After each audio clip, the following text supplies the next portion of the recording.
அனைவருக்கும் வணக்கம். இன்னைக்கு நம்ம பார்க்க போற டாபிக் +2 பிசிக்ஸ் யூனிட் 1 எலக்ட்ரோஸ்டாட்டிக்ஸ் நிலைமின்னியல் டாபிக் 1.2 கூலும் விதி. கூலும் விதியின் முக்கிய இயல்புகள். Important aspects of Coulomb's law. Coulomb விதியின் முக்கிய இயல்புகள்ல பாயிண்ட் 4th ஒன் பார்த்துருக்கோம். இப்போ 5th ஒன் பார்க்க போறோம். ரிமைனிங் ஆல்ரெடி 4 பாயிண்ட் பார்த்தாச்சு. எஸ்ஐ ஸ்டாண்டர்ட்ல இன் ஃப்ரீ ஸ்பேஸ் வெற்றிடத்துல இதனுடைய ஃபோர்ஸ் எப்படி இருக்கு, கூலும் விதி எப்படி இருக்கு.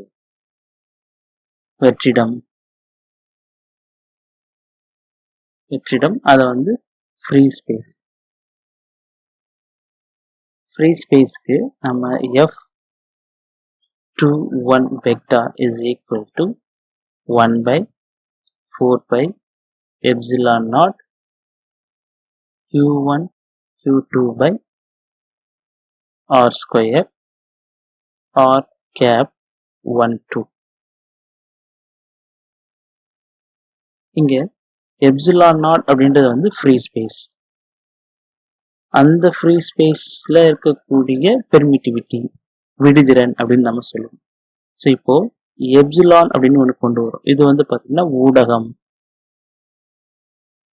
ஊடகம் அப்படின்னு எடுத்துக்கலாம். ஏதாவது ஒரு ஊடகம்னு சொல்லும்போது லிக்விட், அதாவது ஒரு நீருக்குள்ள 2 சார்ஜ் வச்சு இந்த விசையை கண்டுபிடிச்சோம்னா எப்படி இருக்கும்.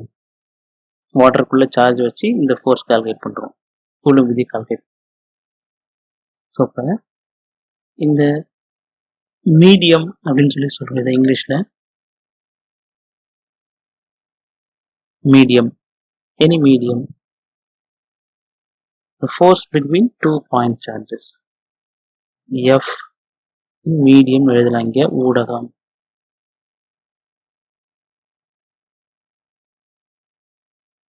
மீடியத்துல நமக்கு எப்படி இருக்கு, F vector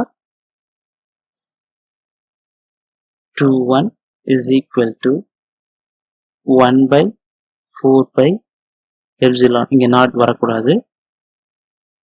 எப்சிலான்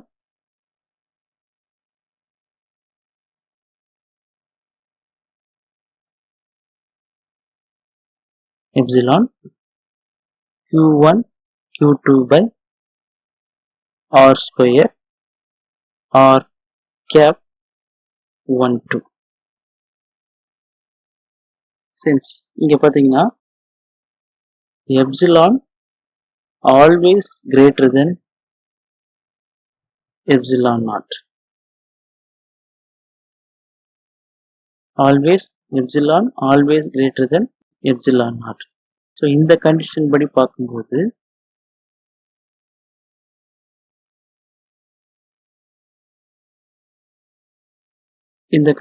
பார்த்தோம் அப்படின்னா நமக்கு ஃப்ரீ ஸ்பேஸ் வெற்றிடத்துல இருக்கக்கூடிய மின்னூட்டங்கள் இருக்கக்கூடிய விசைக்கும் ஒரு ஊடகத்தில் உள்ள மின்னூட்டங்களுக்கு இடையே இருக்கக்கூடிய விசைக்கும் வித்தியாசம் இருக்கு. இப்ப வெற்றிடத்தில் இருக்கக்கூடிய மின்னூட்டங்களுக்கு இடையே உள்ள கூலும் விசை அதிகமாகவும் ஊடகத்தில் உள்ள மின்னூட்டங்களுக்கு இடையே உள்ள விசை குறைவாகவும் இருக்கு. இப்ப உதாரணமா இந்த ஃபார்முலாவை, வெற்றிடத்தில் இருக்கக்கூடிய ஃபார்முலாவை நான் F வேக்யூம் அப்படின்னு நான் டினோட் பண்ணேன் அப்படின்னா, இந்த ஃபார்முலாவை நான் F மீடியம் அப்படின்னு டினோட் பண்ணேன் அப்படின்னா, இது ரெண்டுத்துக்குள்ள விசைய எது பெருசு அப்படின்னு டினோட் பண்ணும்போது F vector vacuum is greater then F vector medium. So இப்போ வெற்றிடத்தில் உள்ள மின்னூட்டங்களுக்கு இடையே உள்ள விசை பிற எந்த ஊடகம், எனி அதர் மீடியம், அந்த மீடியத்துக்குள்ள வைக்கும்பொழுது விசை குறைவாக தான் இருக்கும். இத ஒப்பிட்டு பார்க்கிறோம். 2 ஊடகத்தையும் ஒப்பிட்டு பார்க்கும்போது epsilon r is equal to epsilon divided by epsilon naught. So ரெண்டையும் கம்பேர் பண்றோம். ஸோ இங்க epsilon r is equal to 1. Epsilon r is equal to 1 அப்படின்னா இந்த ரிலேட்டிவ் பெர்மிட்டிவிட்டி, இந்த எப்சிலான் ஆர் அப்படின்றது வந்து ரிலேட்டிவ் பெர்மிட்டிவிட்டி, ஊடகத்தின் சார்பு விடுதிறன், ஊடகத்தின் சார்பு விடுதிறன், relative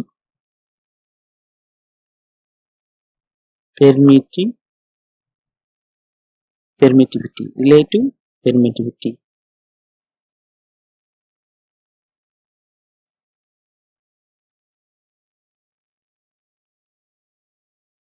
Epsilon r is greater than 1.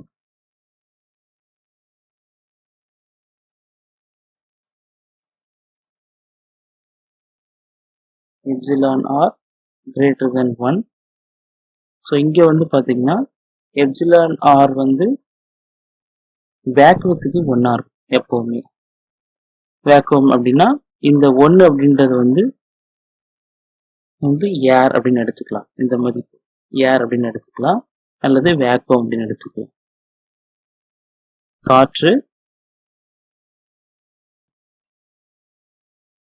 காற்று அல்லது வெற்றிடத்திற்கு வந்து 1 அப்படின்னு எடுத்துக்கலாம். இந்த 1ஐ விட அதிகம் சொல்லும் போது பார்த்தீங்கன்னா அதர் மீடியம், அதர்ஸ் மீடியம் இருந்துச்சு அப்படின்னா epsilon r is greater than 1 அப்படின்னு நம்ம சொல்லுவோம்.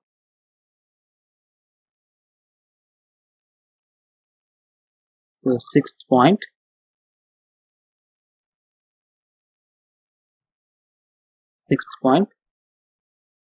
கூலும் விதி. இந்த கூலும்ஸ் லாவும் Newton's law of gravitation, Coulomb's லாவும் நியூட்டன்ஸ் லா ஆஃப் கிராவிடேஷனும் கிட்டத்தட்ட ஒரே மாதிரி இருக்கு. இதுல இந்த 2 சார்ஜுக்கு நடுவில் இருக்கக்கூடிய ஃபோர்ஸ், அங்க 2 மாஸ்க்கு நடுவில் இருக்கக்கூடிய ஃபோர்ஸ். ஸோ இதை லா எழுதும்போது பார்த்தீங்கன்னா எஃப் ஷார்ட்டாக எழுதுறேன், F is equal to K q1 q2 divided by r square. இங்க f is equal to g q1 q2 divided by r square. இது கூலும் ஃபோர்ஸ். இந்த இது வந்து பார்த்தீங்கன்னா இது நியூட்டன் ஃபோர்ஸ்.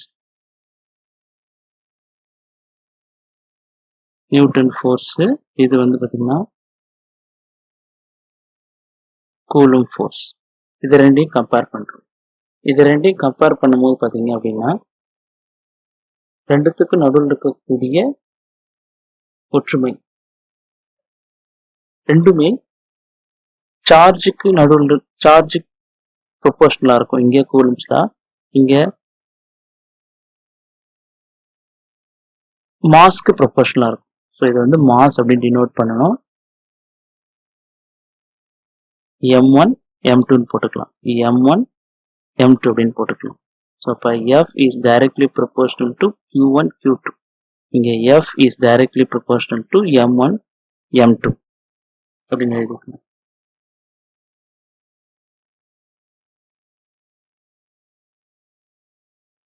இது ரெண்டும் வந்து பார்த்தீங்கன்னா சிமிலாரிட்டிஸ் அப்படின்னு நம்ம சொல்லலாம்.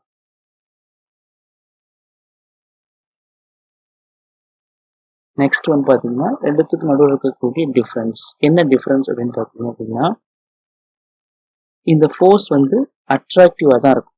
எங்கன்னு பார்த்தீங்கன்னா கிராவிடேஷன் ஃபோர்ஸ் இங்கே எப்பவுமே அட்ராக்டிவ் ஃபோர்ஸாக தான் இருக்கும். ஸோ கவரும் விசை,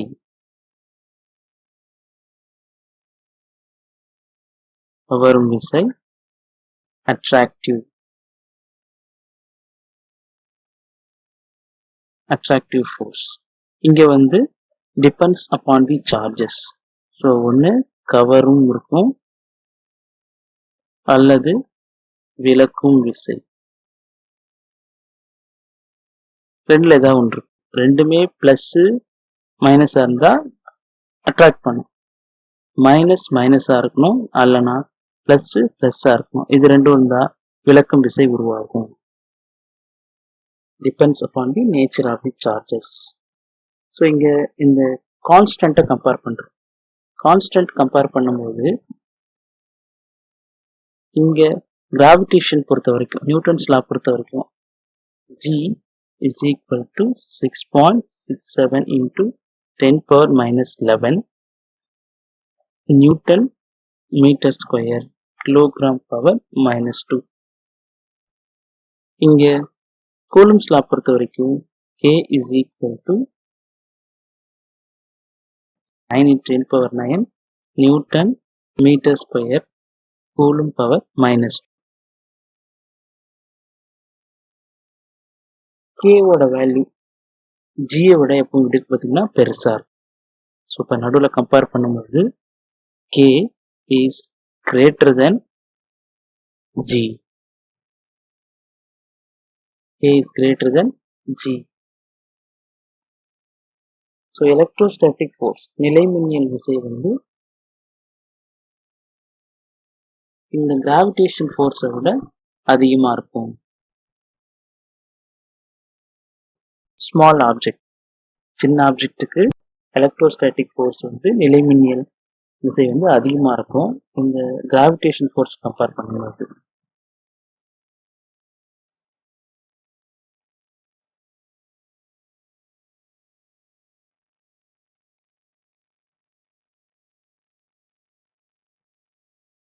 gravitational force independent of medium, அதாவது அங்க இருக்கக்கூடிய மீடியத்தை பொறுத்து, ஊடகத்தை பொறுத்து மாறாது இந்த விசை.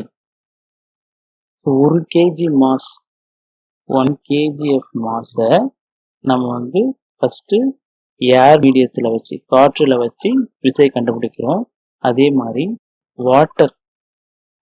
வாட்டர்ல வச்சு 2 மாஸ்க்கு நடுவில் இருக்கக்கூடிய விசை கால்குலேட் பண்றோம். அப்ப இந்த கிராவிடேஷன் ஃபோர்ஸ் F ஓட வேல்யூ வந்து சேஞ்ச் ஆகாது,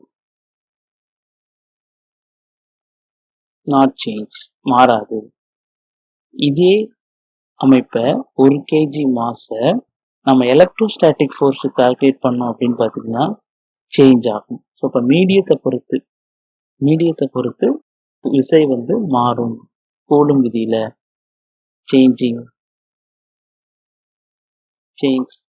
டிபெண்ட்ஸ் அப்பான் மீடியம், விசை வந்து ஊடகத்தை பொறுத்து மாறும்.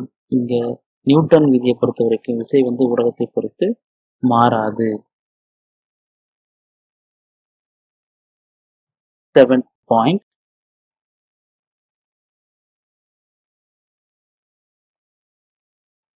force on Q1 exerted by point charge Q2. அதாவது Q1ல Q2 வந்து ஒரு ஃபோர்ஸ் கிரியேட் பண்ணுது. அதாவது Q2ல இருந்து force on charge Q1 exerted by Q2. Q2ல இருந்து ஒரு ஃபோர்ஸ் வந்து Q1 வருது. இப்போ Q1 வந்து ஒரு ஃபோர்ஸை எக்ஸ்பீரியன்ஸ் பண்ணுது. So that is F vector 1 2. 2ல இருந்து ஃபோர்ஸ் ஃபர்ஸ்ட் போகும். That is equal to 1 by 4 by epsilon naught Q1 Q2 by R square. Unit vector எழுதுறோம் R21. இப்போ டிஸ்டன்ஸ் வந்து 2ல இருந்து 1க்கு போகும், அதான் யூனிட் வெக்டார் அப்படின்னு நம்ம ஆல்ரெடி சொல்லியிருந்தோம். Vector from charge Q2 to Q1. So இப்போ இந்த R வெக்டார் 21 அப்படின்றது Q1 இங்க இருக்கு, Q2 இங்க இருக்கு அப்படின்னா இந்த டைரக்ஷன்ல இருக்கக்கூடிய யூனிட் வெக்டார். ஸோ அதுதான் R கேப் 21 அப்படின்னு மென்ஷன் பண்ணியிருக்கோம்.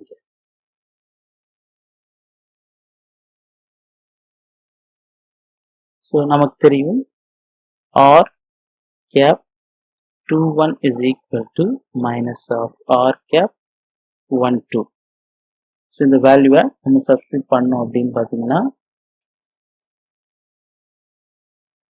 நமக்கு ஃபோர்ஸ் ஃபார்முலா வந்து சேஞ்ச் ஆகும். அப்போ F vector 1 2 is equal to F vector 1 2 is equal to 1 by 4 pi epsilon naught Q1 Q2 by R square minus of R cap 1 2. So இதை rearrange பண்ணுறோம். இந்த minus வந்து வெளியே கொண்டு வந்தீங்க அப்படின்னா minus 1 by 4 pi epsilon naught Q1 Q2 by R square R12 cap. So இந்த formula மட்டும் நம்ம எப்படி எழுதலாம் அப்படின்னு பார்த்தீங்கன்னா F21 அப்படின்னு எழுதலாம். ஸோ முன்னாடி இருக்க மைனஸ் சப்ஸ்டிட் பண்ணி முடியும். ஸோ இப்போ F vector 1 2 is equal to minus of F vector 21. So இப்போ இது என்ன சொல்லலாம்னு பார்த்தீங்கன்னா நியூட்டனின் தேர்ட் லா. ஸோ நியூட்டனின் மூன்றாம் விதிக்கு உட்பட்டது. கூலும் விசை அப்படின்றது வந்து நியூட்டனின் மூன்றாம் விதிக்கு உட்பட்டது. தேர்ட் லா ஆஃப் நியூட்டன் அப்படின்னு நம்ம எக்ஸ்பிளைன் பண்ணலாம்.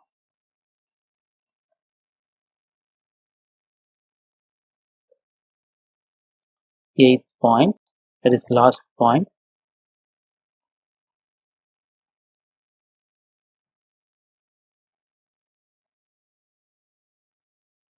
இந்த கூலும்ஸ் லா அப்படின்னு பார்த்தீங்கன்னா பாயிண்ட் சார்ஜ்க்கு மட்டும்தான் அக்செப்டபிளா இருக்கும்.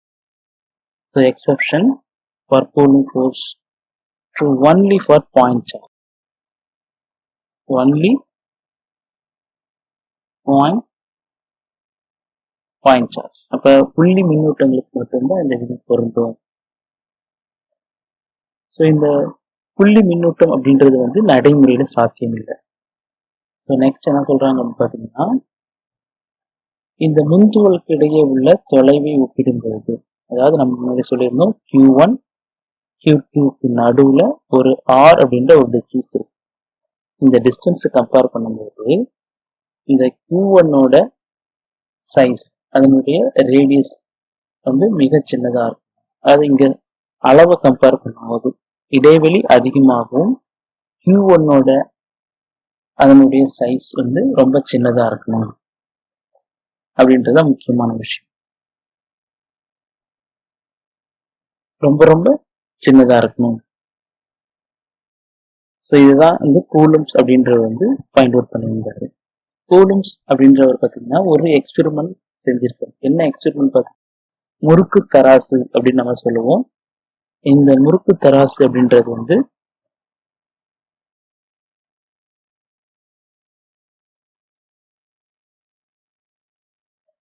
முறுக்கு தராசு இது எதுக்கு பயன்படுதுன்னு பார்த்தீங்கன்னா புவியீர்ப்பு முடுக்கத்தை ஜியை கால்குலேட் பண்றதுக்கு பயன்படுது. இந்த முறுக்கு தராசை எடுத்துட்டு அதுல வந்து இருக்கக்கூடிய 2 நிறைகள் இருக்கு. இந்த 2 நிறைகள் அளவு வந்து ரொம்ப சின்னதா இருக்கும், இடைவெளி வந்து ரொம்ப அதிகமா இருக்கும். அதனுடைய அமைப்பை வச்சுதான் இந்த கூலும் விதியை வந்து கண்டுபிடிச்சிருக்காரு. ஸோ அப்ப இந்த இடைவெளி அதிகமா இருக்கும், மின்னூட்டங்களோட அளவு வந்து சின்னதா இருக்கும். மின்னூட்ட மதிப்பு அல்ல, மின்னூட்டத்தோட அளவு சைஸ் வந்து ரொம்ப சின்னதா இருக்கும் அப்படின்றதான் முக்கியமான விஷயம். இதை வந்து டார்ஷன் அப்படின்னு சொல்லுவோம். டார்ஷன்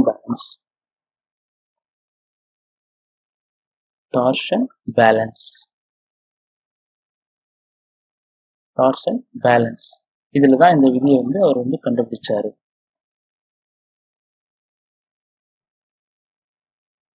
கோளங்களின் ஆரங்களை விட, இதுல வந்து பாத்தீங்கன்னா அந்த ஒரு எடுத்துக்கக்கூடிய அந்த கோளங்களின் ஆரங்களை விட 2 கோளம் எடுத்திருக்காரு. அது ஆரங்களை விட தொலைவு வந்து ரொம்ப அதிகமா இருந்தது.